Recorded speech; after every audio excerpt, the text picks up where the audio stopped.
It's so good to be with you today. In our first year of marriage, Becky cooked me a dinner from her upbringing in New Orleans. It was a regular meal in her family when she was growing up. Red beans and rice. It's a Cajun dish prepared and spiced in a certain way. My new bride set the plate in front of me. I was unimpressed. I remember saying something like, "What's this? Where's the main course? Where's the meat?" Even in my ignorance as a new husband, I knew not to push it, and so I picked up the fork and ate. The ingredients were cheap, and we had no money, so it became a regular part of our diet. Still in school, I worked on manual labor jobs and found that I could work an entire day from the energy of that meal. I learned that the rice and beans together formed a complete protein, fuel for the body. After a couple of years, I developed a taste for it and began to crave it. "Say, Becky, when are you going to make those red beans and rice again?" God has made us so we develop a taste for things. We can use that for good or for bad. We can develop a taste for sin or a taste for righteousness, a taste for substance use, or a taste for His Word. You get hooked.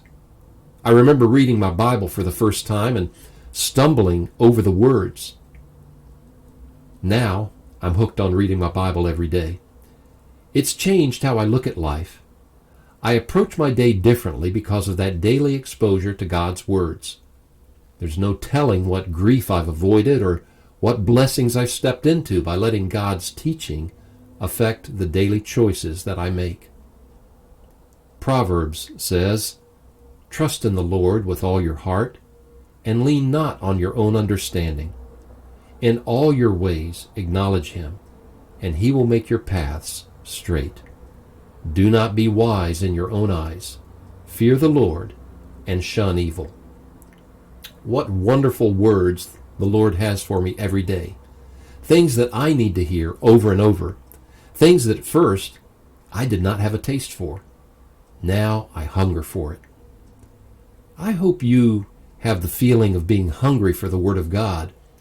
Just as our bodies crave food to stay alive, so our hearts crave words from God. Is your heart starving? You cannot eat enough to fill an emptiness in your soul. You need the hearty, energy-packed, delicious Word of God. His Word spoke this creation into existence, and this creation still responds to it. There's no substitute. It took time, but I learned to crave red beans and rice, and I have learned to crave the Word of God. May He bless you today.